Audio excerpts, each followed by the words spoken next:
This story is titled, My Parents Always Said, You're Not the Favorite, Deal with It. So I did, but now they are panicking after I cut off my financial support. Hey everyone! Before we jump into today's video, I need your help. We've noticed the channel is losing some traction, and subscribing is one of the best ways you can support us. It's quick, free, and it helps us keep bringing you awesome content. Your support means the world. Let's keep this channel growing together. Thanks so much. Now let's start the video. Sup Reddit. So I've been thinking about sharing this for a while now. Fair warning, this is going to be a long one, but trust me, it's worth the read. This one's been sitting with me for a while. I didn't plan on sharing it publicly, but after everything that's happened, yeah, I think it's time. Long post ahead, but I promise it's worth the read. Let's just say my family had a lot of secrets, and when my grandfather passed away, every single one of them came crashing down. I got treated like the spare tire my whole life. Then the will flipped everything. Here's how it all went down. So let me paint you the picture first. I, 25 male, used to think every kid grew up feeling like a side character in their own house. Turns out, most parents at least pretend to love their kids equally. Mine didn't even bother with the pretending part. From day one, it was made crystal clear that I was Plan B, the backup son, the afterthought. Zach, my older brother, 27 male, had the spotlight locked down before I could even walk. He could literally do no wrong in my parents' eyes. Didn't matter what he did, he was always brilliant, driven, unique. He flunked 2 classes back-to-back in high school, and my parents blamed the teachers. Meanwhile, I once got a B in math, and suddenly I was slipping and lazy. Got a week of grounding and no internet. Make it make sense. That was pretty much my entire childhood vibe. It wasn't just screaming matches. It was calculated neglect. When I was 9, I broke my arm falling off my bike. My mom was annoyed she had to leave work early. She made me wait in the ER alone for 3 hours, while she took Zach to his basketball practice first. Like, priorities, right? The nurse kept asking where my parents were. I remember staring at the floor, too embarrassed to explain. My dad was worse in his own way. He'd make these little comments that cut deep. Why can't you be more useful like your brother? Or, Zach never gives us this much trouble. Once, when I got an academic award at school, he actually said, even a blind squirrel finds a nut sometimes. Then laughed like it was the funniest joke. My teacher overheard and looked horrified. I just nodded and took it like always. There was this time in middle school when I made the honor roll 3 quarters in a row. Brought home the certificate all excited, thinking maybe this time they'd actually care. My dad glanced at it and just said, huh, guess they're letting everyone on these days. Then asked if Zach was home from soccer practice yet. Cool moment. My parents had this weird scoreboard in their heads. Zach breathes, 10 points. I achieve something significant? Maybe a half point, if they're feeling generous. I once fixed our washing machine when it broke down. Watched some YouTube videos, figured it out. Saved them like $200 in repair costs. My dad's response? Make sure you put everything back where you found it. Not even a thanks. It was the consistent, everyday stuff that really got to me. The way they'd interrupt me mid-sentence but hang on Zach's every word. How they'd remember tiny details about his friends but couldn't name a single one of mine. The way my mom would stock the fridge with Zach's favorite snacks but forget mine every single time. They weren't physically abusive or anything that obvious. Nothing I could point to and say, that's messed up to an outsider. It was death by 1,000 cuts. The constant message that I was less important, less valuable, less worthy of attention or care. So I stopped asking for things. Just wasn't worth the hassle. Need new shoes because mine have holes? Better save up my own money. Want to join a school club? Better figure out my own transportation.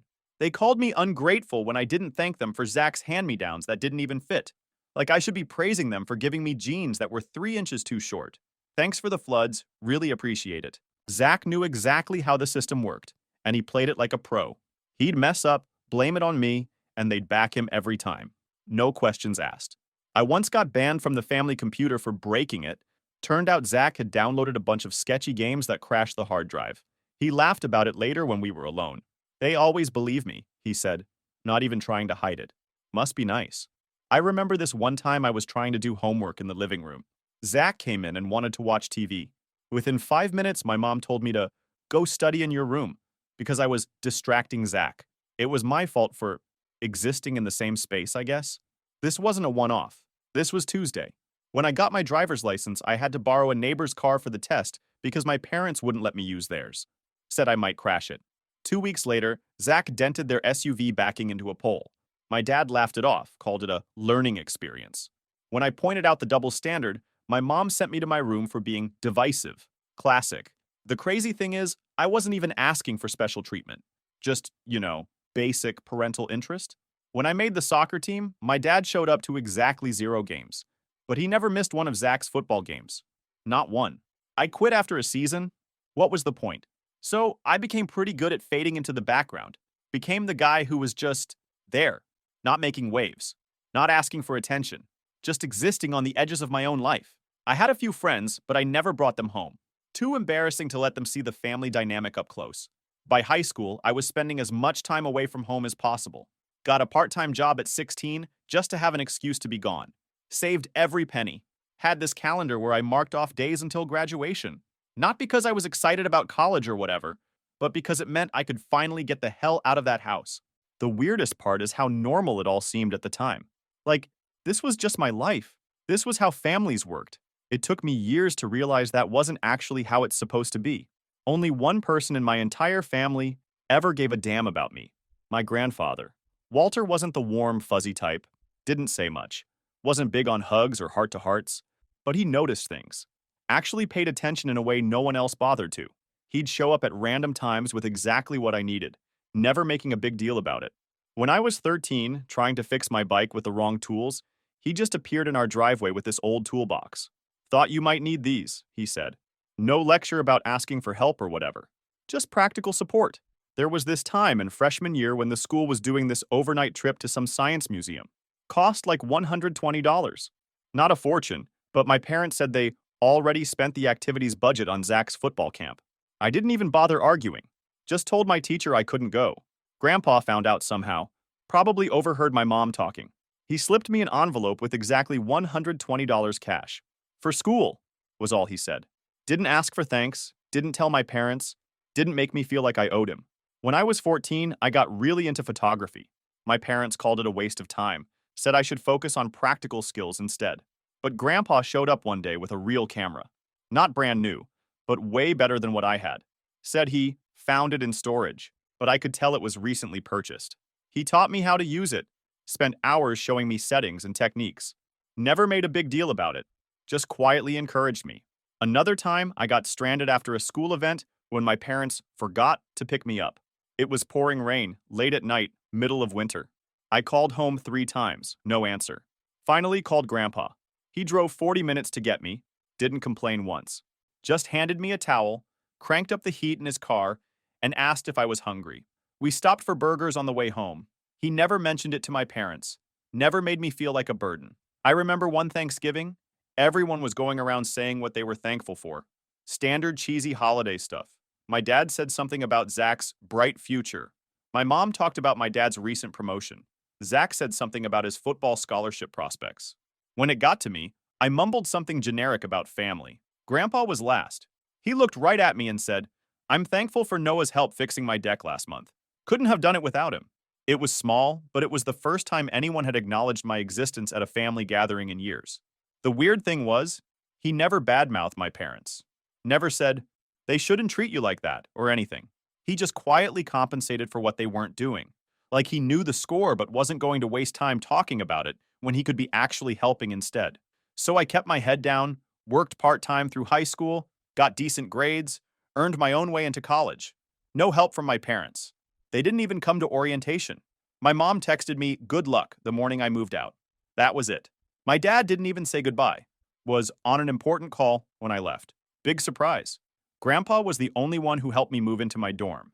Drove me the 3 hours to campus, helped carry all my stuff up 4 flights of stairs. Elevator was broken, naturally. Before he left, he handed me an envelope with $500 cash. Emergency fund, he said. Don't tell your parents. It was more Even after support I than moved they'd out, given me in nothing really years. changed With my parents. Calls on birthdays and Christmas, maybe.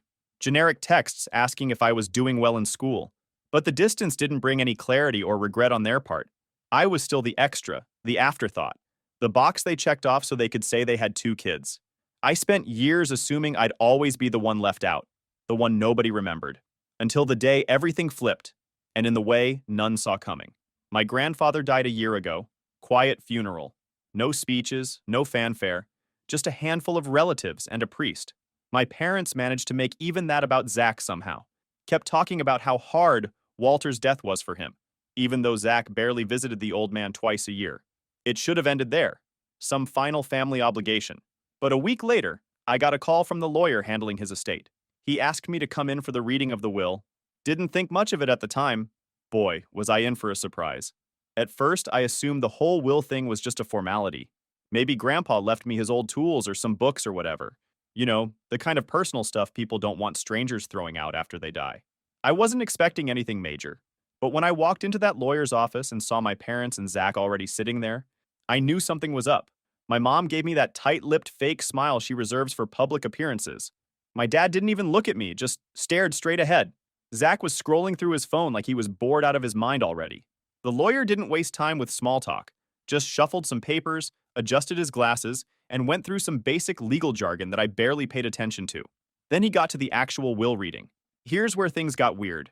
To my grandson, Noah Hander James Carter, I leave the entirety of my estate, including but not limited to my primary residence at 1420 Oakwood Drive, all bank accounts and investments, my vehicle, and all personal possessions contained within my home. That was it. Everything. The whole enchilada. Not split. Not shared.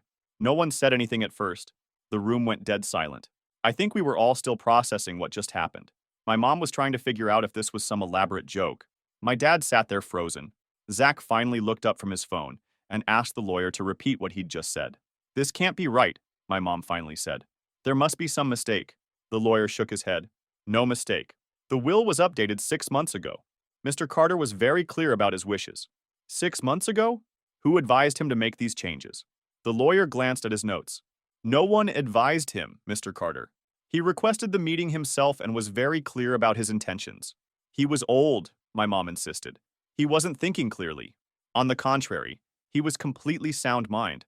I've worked with him for 20 years. He knew exactly what he was doing." Zach spoke up. "This is bullshit. Grandpa wouldn't do this." The lawyer just slid a document across the table. His signature. "Witnessed by myself and my associate. Video recording of the signing is available if needed." Zach looked at me like this was somehow my fault. Like I'd engineered this whole thing behind everyone's backs. Truth was, I was just as shocked as they were. The meeting wrapped up pretty quick after that. The lawyer gave me a folder with all the paperwork. Deed to the house, account information, keys, everything. My parents didn't say a word as we left the office. That silence was scarier than yelling would have been. It lasted until we hit the parking lot. Then my dad turned to me. "You know what the right thing to do is." He said it like it wasn't a question. Like there was only one possible interpretation of what had just happened. He kept going. "The fair thing would be to split it. Zach's the older brother. He was closer to your grandfather." Which was complete BS. I was the one who brought Grandpa groceries every week when my parents forgot. I showed up when he had that fall 2 years back and needed someone to take him to the doctor. I fixed things around his house when they broke. Zach only showed his face on holidays, and only when food or gifts were involved. "We'll discuss this at home," my mom said, giving me a look that used to scare me as a kid. As a family, I nodded, not committing to anything. We all drove home separately. I needed time to think anyway. Walking into my apartment that night, I kept turning it over in my head. Why would Grandpa do this? Why leave everything to me and nothing to anyone else? It didn't make sense. Sure, we got along, but this was extreme. This was the kind of thing that tears families apart. Though to be fair, our family wasn't exactly close-knit to begin with. I spent that night going through the paperwork. The house was worth around $350,000. Not a mansion or anything, but a solid 3-bedroom in a decent neighborhood. The savings and investments added up to another $200,000. The car was a 2015 Toyota that had been well maintained. All told, it was way more than I'd ever expected to have at 27. The next morning, the text started. My mom. "We need to talk about yesterday." My dad. "Call me ASAP. Zach. WTF, man." I ignored them all. Needed more time to process this whole situation. It was Saturday, so I drove over to Grandpa's house. My house now, I guess. Weird thought. Everything looked exactly the same as the last time I'd visited him, about 2 weeks before he died. Same furniture, same photos on the walls, same coffee mug still sitting on the kitchen counter. I walked through each room slowly, seeing it all with new eyes. This place that had always been a refuge was now mine. All the times I'd escaped here when home got too tense, all the quiet afternoons helping Grandpa with projects or just sitting reading while he watched his shows. It felt right being here, but also empty. My phone kept buzzing. Ignored it. Whatever storm was brewing, I wasn't ready to face it yet. Over the next few weeks, my family launched what I can only call a full-scale pressure campaign. They started slow, strategic, texts, voicemails, little reminders about how family sticks together, like they'd ever stuck by me before. My mom's first approach was to play the sad, confused parent. We just want to understand what happened, Noah. Sure you are. Same people who couldn't be bothered to call when I had surgery last year were suddenly worried about me. Funny how money creates instant concern. My dad tried a different angle. Mr. Businessman decided to appeal to my sense of legacy and family heritage. Called me one night going on about how Carter men have always treated each other with respect, and how this was about keeping the family intact. Respect only seemed to flow in one direction in our family. My mom started texting daily, sometimes twice. She'd switch between guilt trips and weird attempts at nostalgia. She even had the nerve to bring up how much they'd sacrificed for me over the years. We gave you everything, Noah. Like basic food and shelter was some huge favor they'd done me. Last I checked, that was literally the minimum legal requirement for having a kid. Then my dad took a different approach. Showed up at my apartment unannounced one evening, all smiles and fake concern. Then casually mentioned how they were planning to help Zach with a down payment on a house, and this inheritance would really make that easier. When I didn't take the bait, his whole face changed. Dropped the act completely. This isn't what Walter would have wanted, he said, his voice hard. He'd be disappointed in your selfishness. Rich, coming from the guy who visited his own father maybe twice a year, tops, and only when he needed something. Zach was the worst of all. He actually posted photos of himself with Grandpa on social media, acting devastated, tagging it with stuff like, missing you every day, and your favorite grandson. Pure performance. This is the same guy who complained about having to visit Grandpa on Christmas because it cut into his party time. Then he'd text me private messages like, you know I'm the one who should have that house. Don't be a jerk. Another one, you've always been jealous of me. This is pathetic even for you. And my personal favorite, you must have manipulated him somehow. No way he'd pick you over me if he was thinking straight.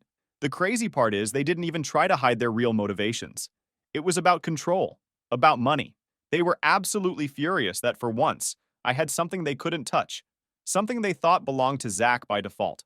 My mom tried the crying approach again, called me sobbing one night about how they'd always tried their best and didn't understand why I was punishing them.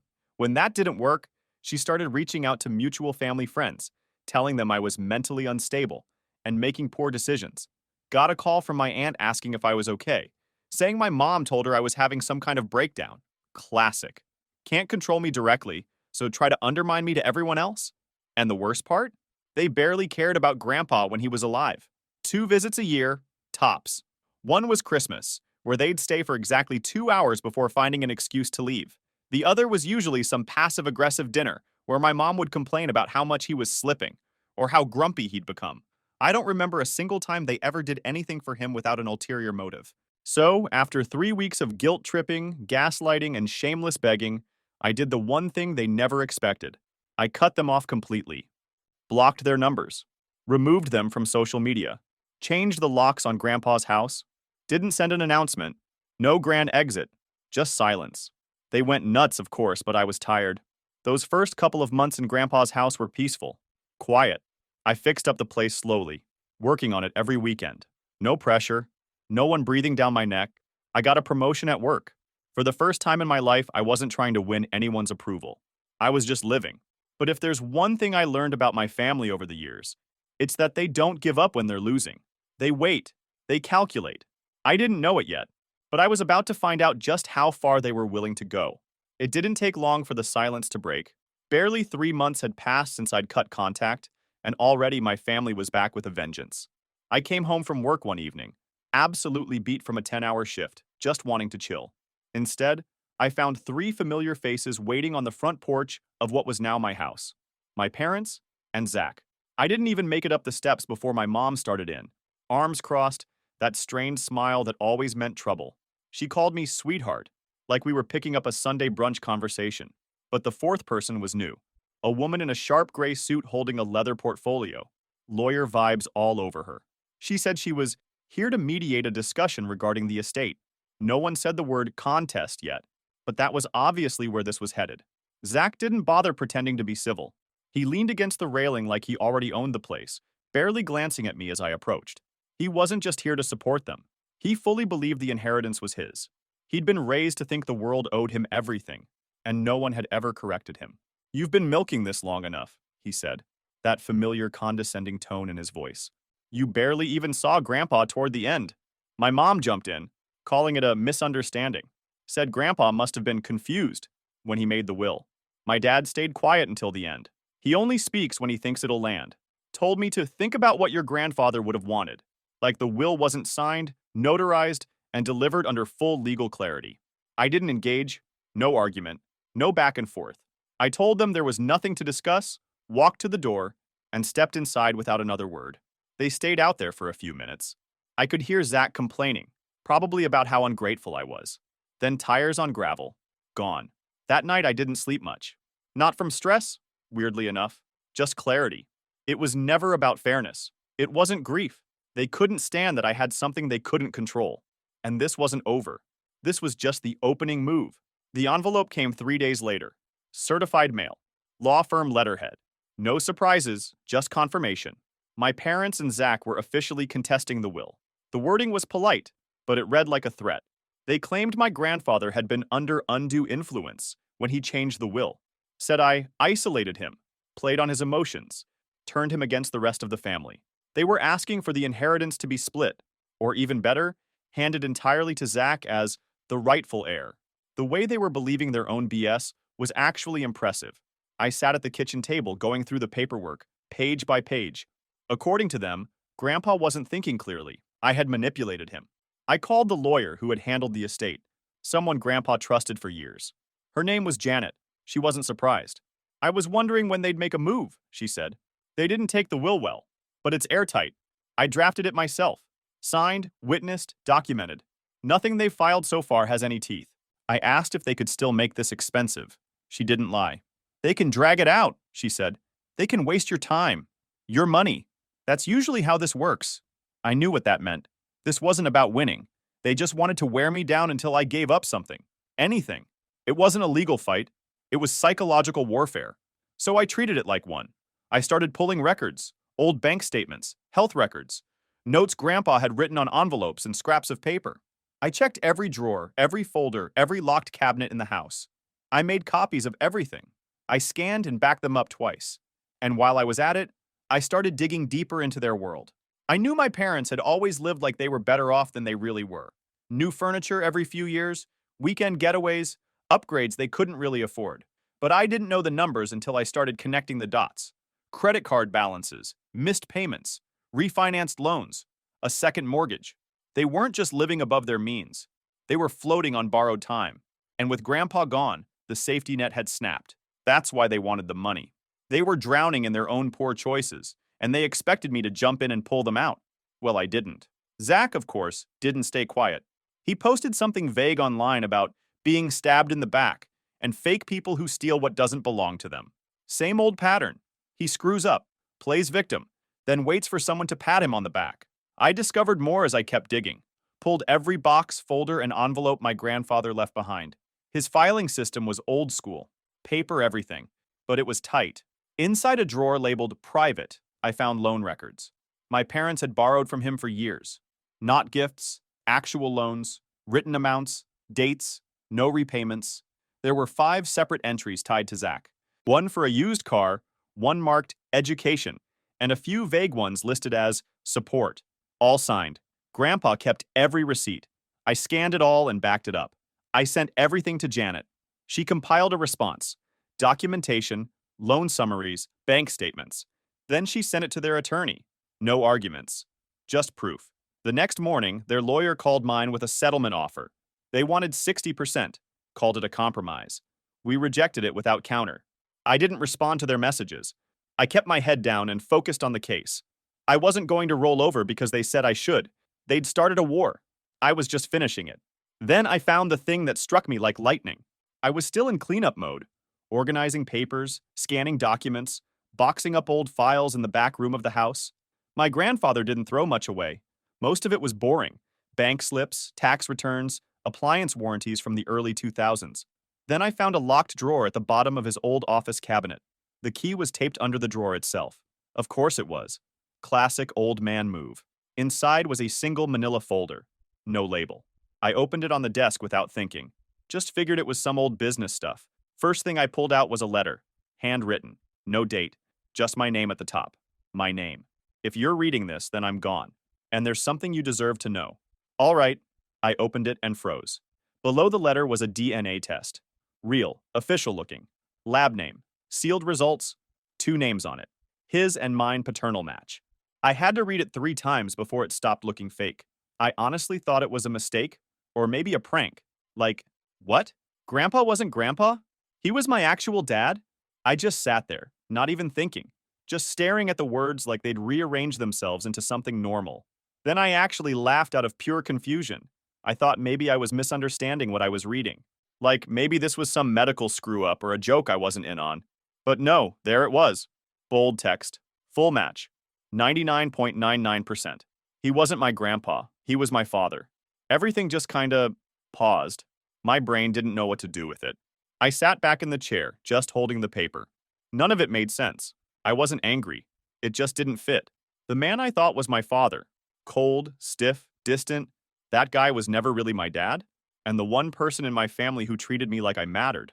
Turns out he wasn't just being nice to a neglected grandson. He was trying to be a father from the sidelines the whole time. But why? How? It was too hard to process it all at once. I had so many questions. But then I went back to the letter. Walter wrote that years ago, mid-60s, somewhere in that time, he got involved with a younger woman. She ended up pregnant and didn't want to raise a kid alone. He didn't want to nuke his name, business, or reputation by admitting to an affair that late in life. So he went to his son, my dad, and offered a deal. Raise the kid, keep it quiet.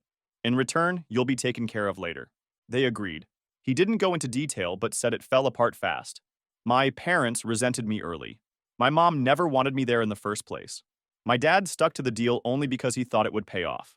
Zach, of course, was treated like royalty. I was just the silent cost of a bad family trade. Walter admitted he stayed distant because he thought giving me a family, even a fake one, was better than raising me alone.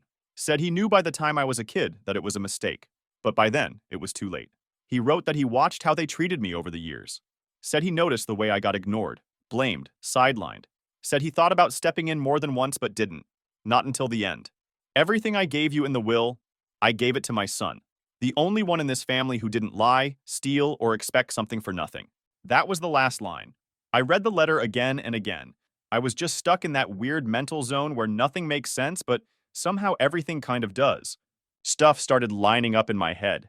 Why my parents were always cold. Why they treated me like a burden. Why Grandpa was always there in small ways. Checking in. Helping out. Covering for things without ever drawing attention. I wasn't their kid. I was his. It didn't feel real, but it also explained a lot. I remembered that time in 3rd grade when a teacher asked us to do a family tree project. I'd spend hours on it, drawing pictures, writing little facts about each person. When I showed it to my parents, my dad just glanced at it and said, "You got your grandfather's birthday wrong." No praise, no interest. I fixed it and showed it to Grandpa later. He studied every detail, asked me questions about it, told me I did a good job, hung it on his fridge for months. That weird comment my mom made once during a fight with my dad, "He's more your father's problem than yours anyway." I'd thought she meant I was too much like my grandfather. Turns out she meant I was literally his problem. I was the living, breathing evidence of something they wanted to forget. Something they'd been paid to deal with. And the inheritance wasn't just Grandpa playing favorites. It wasn't even really about money. It was the only way he could finally acknowledge me as his son without causing a scandal. It was his last chance to make things right. I put the documents back in the folder, locked the drawer, slid it shut. The court case was still active. They were still trying to strip the house, the account, everything from me, all while knowing I wasn't even their son. That changed the entire game. And they had no idea what was coming. I made copies of the DNA test and the letter, kept the originals locked up safe. I didn't tell anyone yet, not even Janet, my lawyer. I needed time to think, to plan my next move carefully. I thought about revealing everything right away, calling them out, throwing it in their faces. But that wouldn't help. I had to be patient. The hearing landed 2 weeks after I found the letter and DNA results.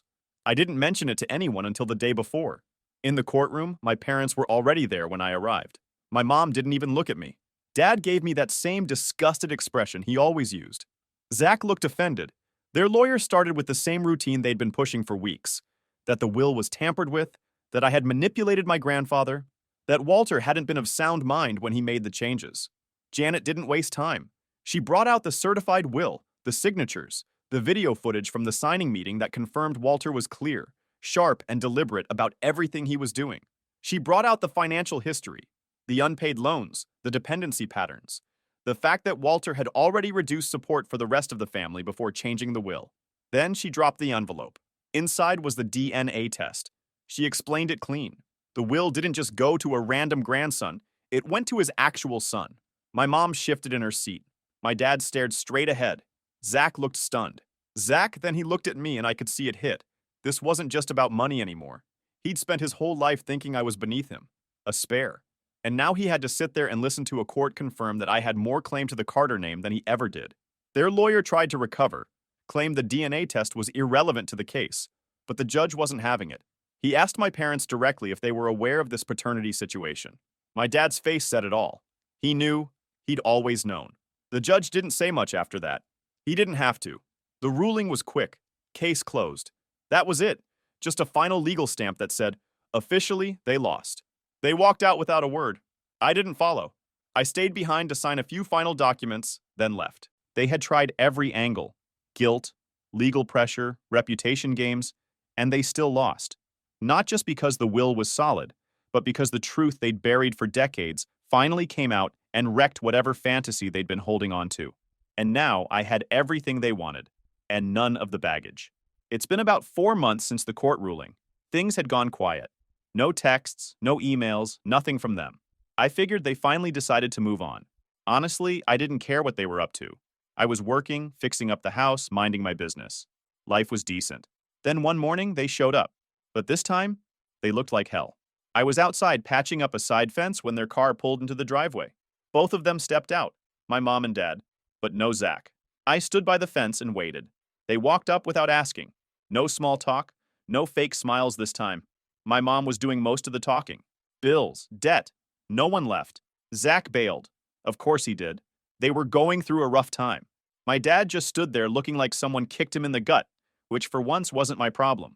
Apparently Zach dipped a couple months ago, moved out, blocked them everywhere, left them with a bunch of debt. My dad chimed in halfway through, said they were in a tough spot, and figured I might be able to help. No apology. They weren't here to fix anything, just to see if I'd play savior now that their golden kid walked out. I let them talk. I didn't say much. I finally said, "So now you're here for the backup plan." "That's not fair, Noah," my mom said, her voice cracking. "We're still your parents. We raised you." "No," I said simply. "Walter raised me. You just housed me." The silence stretched between us. 25 years of pretending, lying, cold indifference, all compressed into that single moment. "We have nowhere else to go," my dad finally said, his pride visibly crumbling. "Zach took everything and left. We're your family. The only one you have.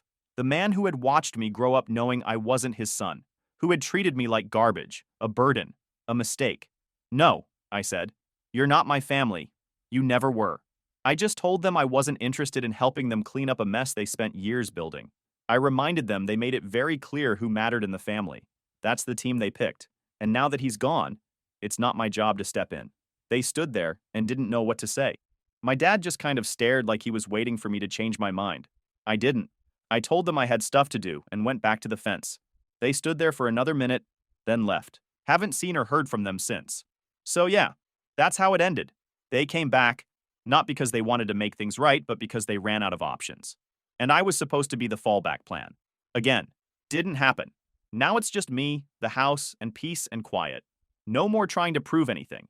No more dealing with people who only show up when they need something. They picked their side a long time ago. Now they can live with that choice. And I'm good right where I am. And that's it, Reddit. Thanks so much for reading. If you want to ask anything in the comments, I'll try to respond to each one. Edit 1. For those asking, no, I haven't heard from them since that last doorstep moment. Zach's still MIA, and as far as I know, my parents are still neck deep in the mess they made. Not my problem. Edit 2.